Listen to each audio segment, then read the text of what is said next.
This is the Late Round Podcast with your host, JJ Zacharisa.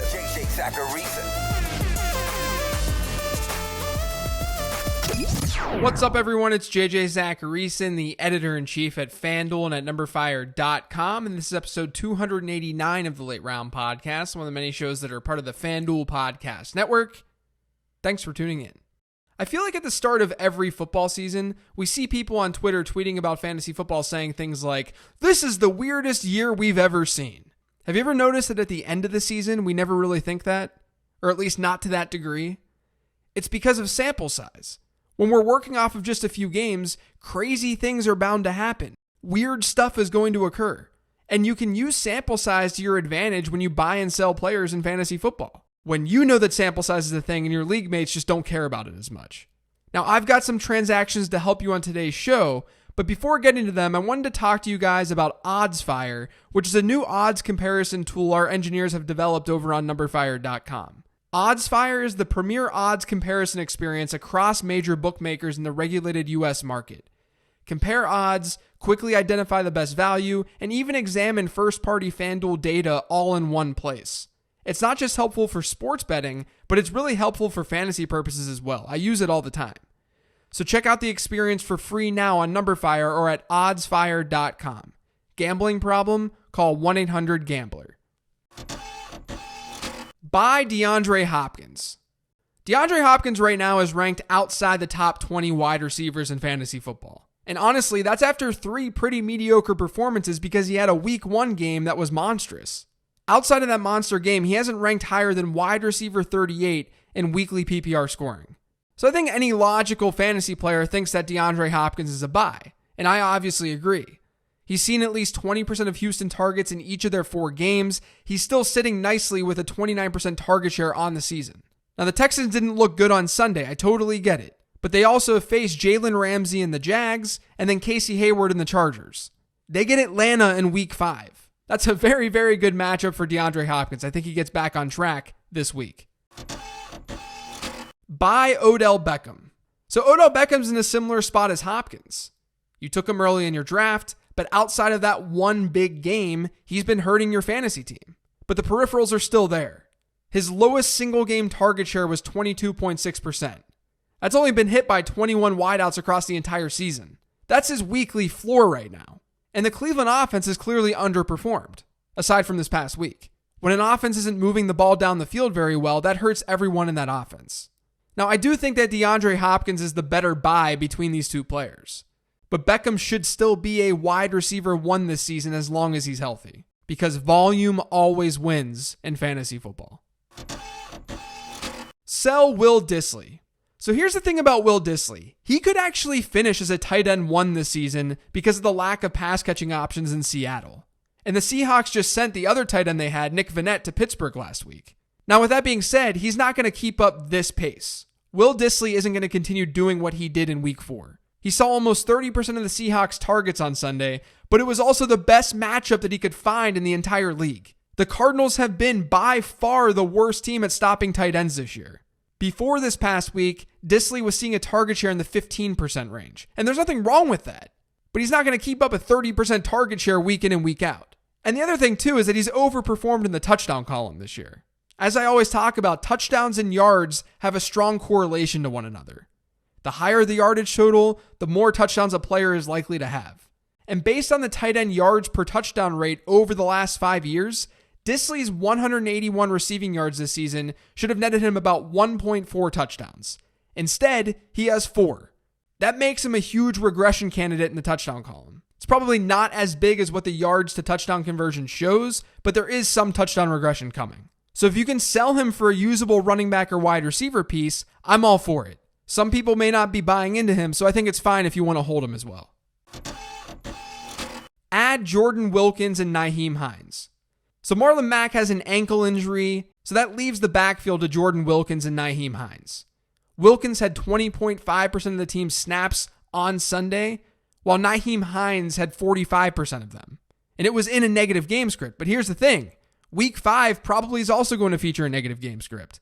The Colts are 9.5-point underdogs against the Chiefs. So if that's the case and Marlon Mack is out, Nyheim Hines could get a lot of run. I think both Wilkins and Hines are worth adding, but Hines is the one that I would give priority to. Sell Jordan Howard. So based on Jordan Howard's rushing and receiving yardage totals this season, he should have about a touchdown and a half. Instead, he has 4. That's one of the biggest differentials in the should have touchdowns versus actual touchdowns in the NFL.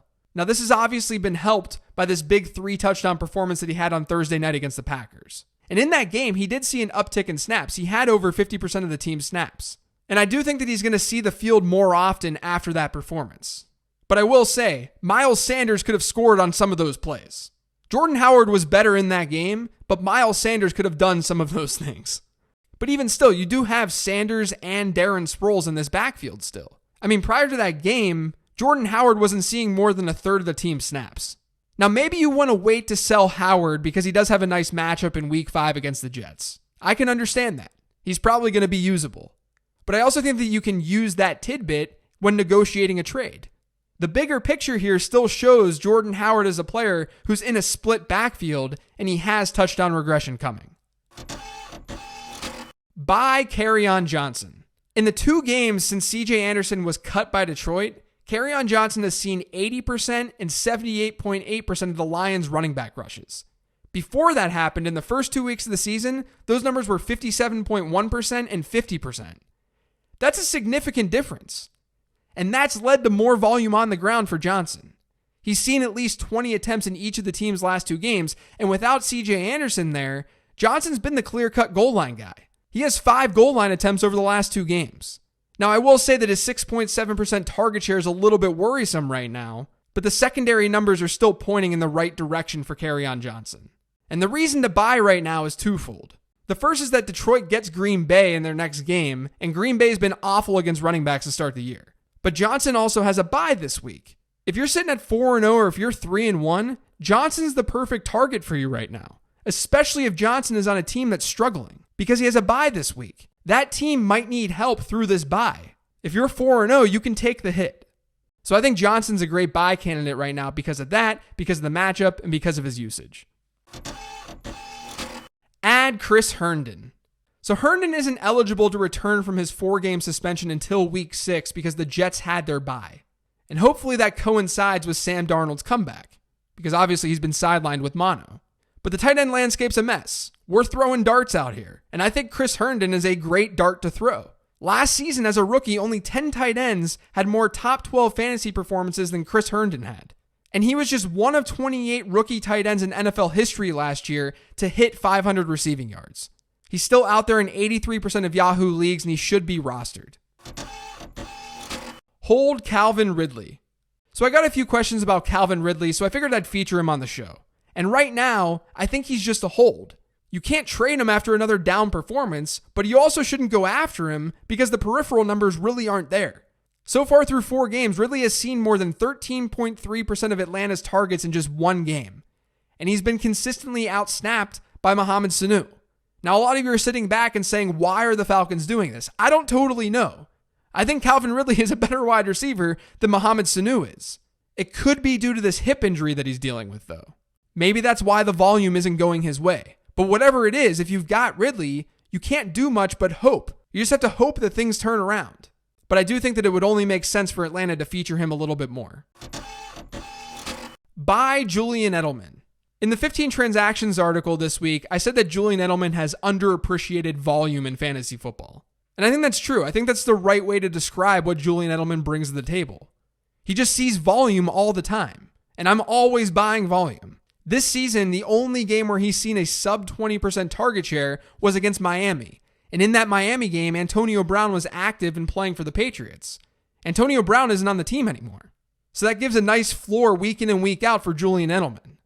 But upcoming for New England are also plus matchups against Washington and both New York teams.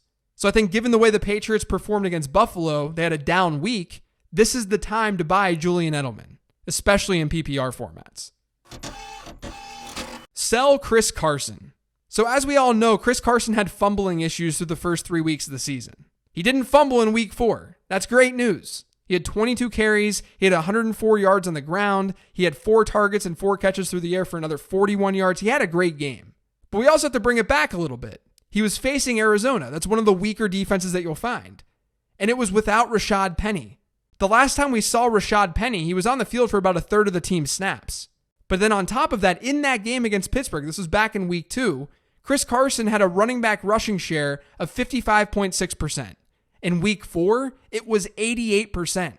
So to put this all another way, Rashad Penny was sidelined, and that really helped Chris Carson. And then on top of that, he was in a plus matchup. But the fumbling concern is still there. We don't know how the coaches are going to react if Chris Carson puts the ball on the ground again. And competition is absolutely a concern. Rashad Penny hasn't been active, but he's likely to be active in week 5. That's what Pete Carroll said. So if you want to sell Chris Carson after his performance against Arizona, I can't fault you. Add Benjamin Watson. So Chris Herndon's not the only suspended tight end who's about to be done with his suspension. Benjamin Watson is too. He's set to return in week 5 for New England, and that gives the Patriots a much-needed boost at the tight end position. Because after 4 games, New England tight ends have seen a league-low 3.5% target share. Now maybe that has something to do with offensive scheme, but we can't ignore that it probably has something to do with talent as well. So Watson could end up being somewhat of a reliable pass catcher in a really good offense. That's worthy of a waiver wire ad in most leagues, given the tight end landscape. Buy Marquise Brown. You guys are probably sick of me talking about Hollywood Brown because I talked about him last week as well. And he definitely didn't live up to expectations last week. But he's a big play waiting to happen, and every number points to a monster game happening. He's seen at least 19% of Baltimore's targets in every game played this year, and he has a 25% target share now. That's a great number for any wide receiver, let alone a rookie wide receiver who missed most of the offseason. And according to airyards.com, the only players with more air yards than Hollywood Brown so far are Mike Evans and Keenan Allen. So he's in an offense that's targeting him at a high rate, and those targets are coming down the field. I'm going by process here. Process says to buy Hollywood Brown. Sell A.J. Brown. Now, I liked A.J. Brown as a prospect entering the league. I just hated his situation, and I still hate his situation. Marcus Mariota looked good in week 4, but he was also going up against Atlanta, who just lost Keanu Neal. And even if Mariota continues to look great, it's tough to bank on Brown's usage. His highest snap share of the season is just 50%, and his target share is under 16%. A.J. Brown is probably the best pass catcher on this team. I actually said that earlier this season. But with Delaney Walker, Corey Davis, and Adam Humphries also fighting for targets in a low-volume offense, you can sell A.J. Brown after this good performance. But don't do it in dynasty leagues. Add Jalen Samuels and sell James Conner. So the Steelers featured a way more creative offense in week 4 against Cincinnati, and they consistently put James Conner and Jalen Samuels on the field at the same time. Conner ended up missing a few plays because of an injury, but even still, he was on the field for 64.4% of Pittsburgh snaps, and Samuels was on the field for 45.8% of them. But because Jalen Samuels is so versatile, both players ended up with 10 carries and 8 receptions. And I think that this is the time to trade away James Conner. The Bengals have one of the worst defenses in the NFL, and only the Dolphins have given up more fantasy points so far this year than the Bengals to running backs. Conner's value in fantasy football entering this season was that he looked like he was going to be the workhorse for Pittsburgh. He doesn't look to be the workhorse for Pittsburgh anymore, because the Steelers need to take this pressure off of Mason Rudolph in order for them to be effective. And all the while, Jalen Samuels needs to be added. He's available in 70% of Yahoo leagues, making him a top waiver wire option for most of you listening to this right now.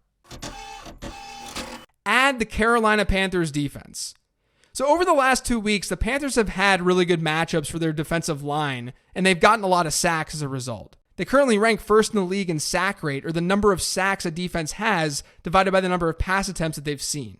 Now, meanwhile, Jacksonville, who's their opponent this week, they rank just outside the top 10 in sack rate offensively. So they've allowed sacks at a fairly high rate. This game is in Charlotte. The Panthers are listed at 3.5-point favorites over on FanDuel Sportsbook, and it's a low over-under game. So Carolina, who's rostered in just 15% of Yahoo leagues, they're a great defensive streaming choice. The 16th transaction this week that you can't get in the 15 transactions column over on numberfire.com is to buy Allen Robinson. Look, I know that Mitch Trubisky is injured. We don't know what the situation is going to look like fully right now. But Chase Daniel isn't the worst backup in the world, and maybe Trubisky comes back sooner than expected. In fact, Pro Football Doc of ProFootballDoc.com wrote that Trubisky is, quote, very unlikely to play in London next week, but has a good chance to play week 7 after the week 6 bye. In my opinion, Trubisky could still face surgery in the offseason, but should be back to full form in a couple of weeks. Meanwhile, Allen Robinson has seen at least 21% of Chicago's targets in every game this year, and he currently has a 25.2% target share. He hasn't scored, but based on his yardage total, we're looking at 1.7 touchdowns. That's how many he should have. That 1.7 difference is one of the higher ones in the league. So I still like Robinson, especially if you're a team that's performing well and you can take a short-term hit. That's going to do it for today's show, though. Thanks to all of you for listening. If you've yet subscribed to the Late Round Podcast, make sure you are pretty much anywhere podcasts can be found. And if you could do me a favor, if you're on Apple Podcasts, leave me a rating and review. And don't forget to follow me on Twitter @LateRoundQB. Thanks, everyone. Talk to you tomorrow with the weekly 10 Trends episode.